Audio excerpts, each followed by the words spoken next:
Christmas used to feel like a promise. When I was a child, it meant warmth that had nothing to do with heaters.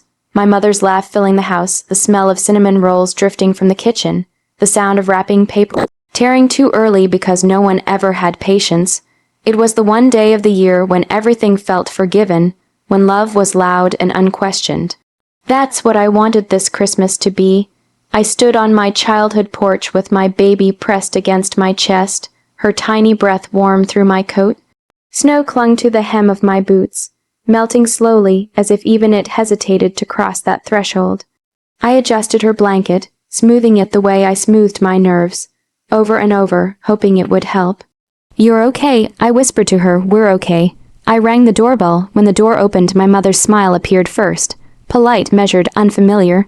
She looked past me before she looked at me, her eyes landing on the baby like she was a question instead of a person. "Oh," she said, "you came." The words landed wrong. Not "I'm glad you're here," not "I missed you." Just a statement of fact, like she hadn't been sure I would dare show up. Inside, everything looked exactly the same ornaments, the same framed family photos lining the hallway, none of them including the life I'd built after leaving this house. The Christmas tree sparkled, overdressed in gold and red, but the room felt colder than the porch. Conversations paused as I stepped in. My aunt glanced at the baby, then quickly away. My cousin smiled too wide, then returned to her phone. No one asked her name. No one reached out to hold her. My arms tightened instinctively around my child. A quiet, protective reflex I hadn't realized. I'd already learned. "She's sleeping," I said softly, though no one had asked. Dinner came fast, like they wanted to fill the silence with noise. Forks scraped plates, glasses clinked. I tried to join the conversation, but every word I spoke seemed to fall into an invisible space where no one picked it up. My baby stirred, her tiny fingers curling into my sweater. I rocked her gently, humming under my breath. The sound felt like rebellion, soft but alive. I caught my mother watching us, not smiling, studying. Her eyes held something sharp, something calculating. And suddenly I felt 12 years old again, standing in this same room, waiting to be judged. The realization made my stomach drop. This wasn't a welcome. It was an evaluation. The laughter around the table grew forced. Questions danced around what no one wanted to ask. I could feel it building, thick and suffocating, like a storm no one was brave enough to name. I looked down at my baby and felt an ache so deep it scared me. Not fear for myself, but fear that she could ever feel unwanted the way I suddenly did. I had come here hoping for love. Instead, I had walked into a room full of quiet doubt. And somewhere between the glow of the Christmas lights and the cold looks across the table, I understood something painful and irreversible. This Christmas was not going to end the way I'd imagined. It was going to change everything. The moment didn't explode, it crept in. That was the cruelest part. We were halfway through dinner when my mother set her fork down. The sound was soft, almost polite, but it cut through the room sharper than any raised voice. Conversations thinned, then disappeared entirely, like everyone had been waiting for permission to stop pretending. "I think," she said slowly, folding her napkin with deliberate care, "we need to address something." My heart stuttered. I kept my eyes on my plate, willing the moment to pass, willing her to change her mind. She didn't. Her gaze locked onto the baby in my arms. My daughter let out a small sigh in her sleep, unaware that the room had turned against her. "You can't expect us to just accept this without questions." My mother continued, "Family is built on honesty." I looked up. "What are you talking about?" She exhaled as if I were being difficult. "You came home with a child and a story. We're supposed to believe it without proof." The word proof slammed into my chest. "This isn't a court," I said quietly. "She's my baby." My aunt shifted uncomfortably, but said nothing. My cousin stared at her plate like it held the answer to everything. No one met my eyes. My mother tilted her head. "She doesn't look like us." There it was. The room went still, heavy with the kind of silence that feels intentional. I felt heat crawl up my neck, shame and rage tangling so tightly I couldn't tell them apart. "She has my eyes," I said, my voice shaking despite myself. "And even if she didn't, that's not the point." My mother interrupted. You've always been impulsive, reckless. We deserve to know the truth before we welcome a child into this family. Welcome." The word tasted bitter. "She is the truth," I said. My hands tightened around my baby, my thumb brushing her cheek as if to anchor myself. What kind of mother questions her own grandchild on Christmas? My mother's lips pressed into a thin line. "Blood matters. You can't expect us to ignore that." Something inside me cracked, not loudly, not dramatically, but completely. A quiet break that split my chest wide open. I looked around the table, desperate for someone to speak up, for anyone to say this was wrong, for someone to remember that I was family too. No one did. That silence felt worse than my mother's words. It told me exactly where I stood. I swallowed hard. "If you're asking me to prove she belongs here," I said, "then this was never her home." My mother scoffed.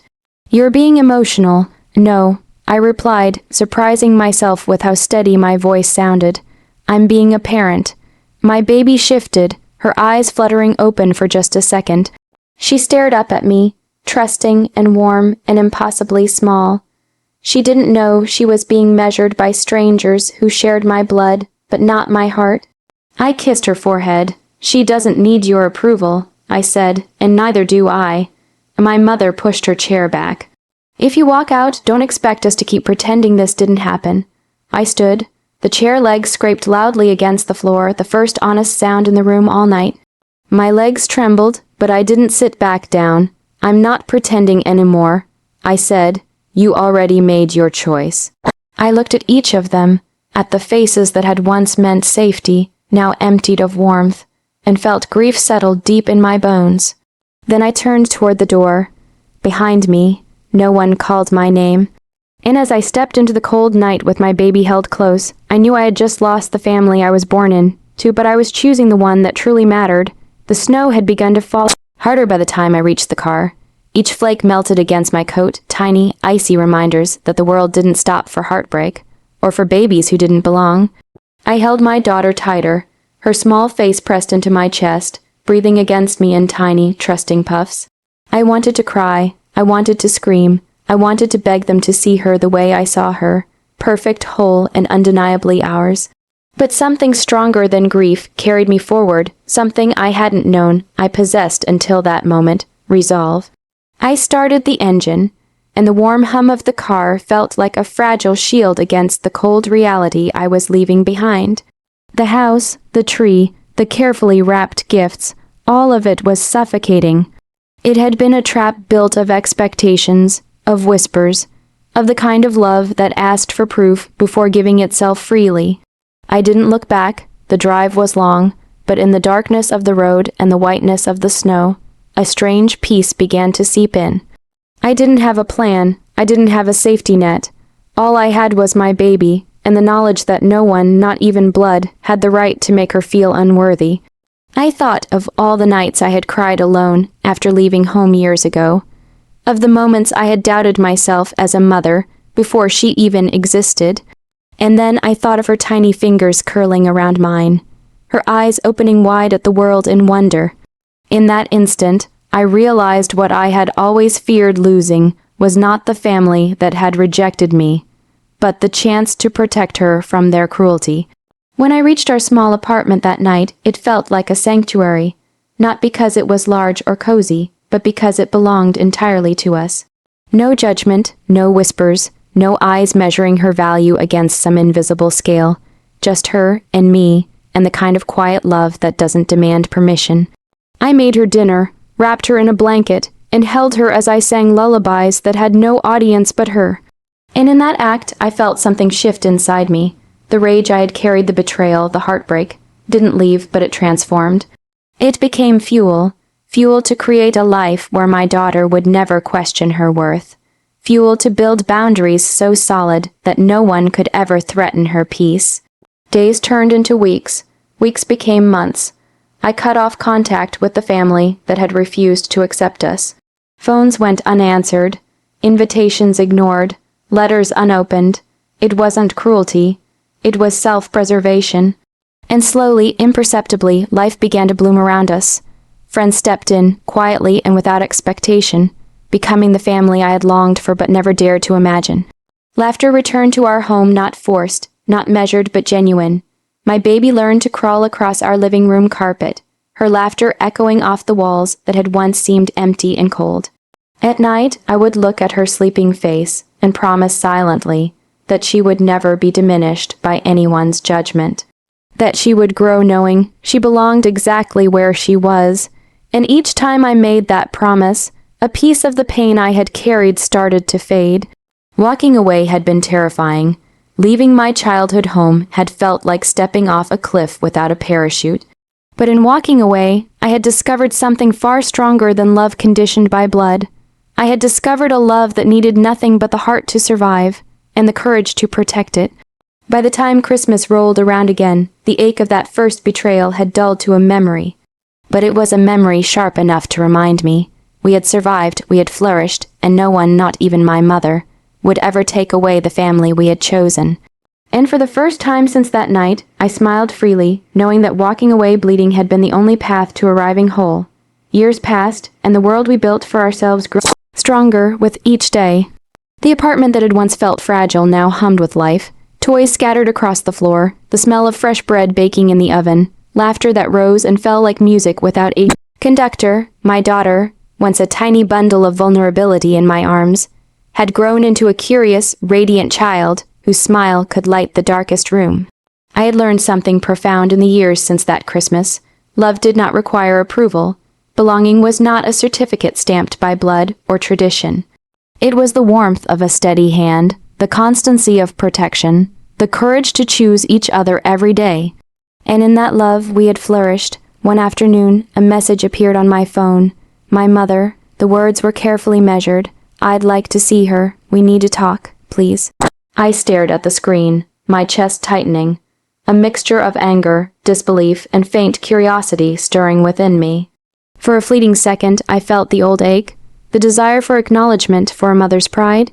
Then I looked at my daughter, who was building a tower of blocks at the kitchen table, humming to herself, completely unaware of the storm her grandparents wanted to stir. She had grown in a world of certainty, a world where she knew she belonged, a world where love did not come with conditions or scrutiny. And in that world, I realized there was no place for those who had once refused her. I typed a single reply: "She belongs to me, and I protect what's mine." And then I blocked the number. It was not cruelty, it was clarity. My mother had asked for access to something she had once called into question, a love she had attempted to deny. But she could not have it, because love, real love, is not owed to anyone. It is earned, nurtured, and fiercely protected. And I had earned it. Over the next few months, I watched my daughter thrive. She learned to ride her bike, falling and rising again without fear. She painted her first canvas, stubbornly correcting her mistakes until the picture was exactly as she imagined it. She loved fiercely and without reservation, her heart unscarred by the rejection that had tried to touch her. I realized that this was the sweetest revenge of all, living fully, loving openly, and raising a child whose happiness could not be dictated by those who had once rejected her. My mother's absence had carved space for joy. Their judgment had pushed me toward resilience. Their silence had created the echoes in which we found laughter. And so, every Christmas, we celebrated in our own way. The tree shimmered, the candles flickered, and the aroma of fresh cinnamon rolls filled our home. Friends who had become family gathered around us, their voices warm and unjudging. Gifts were exchanged, not out of obligation, but out of love.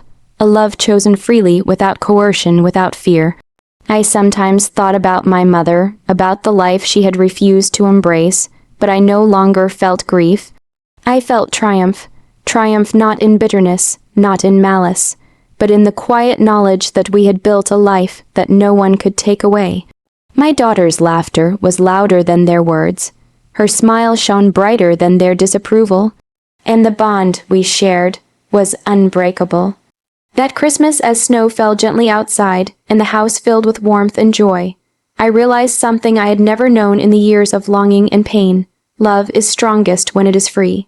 And in that love, we had everything they could never take from us. We had a family that belonged not because of blood, but because of heart. And that was more than enough.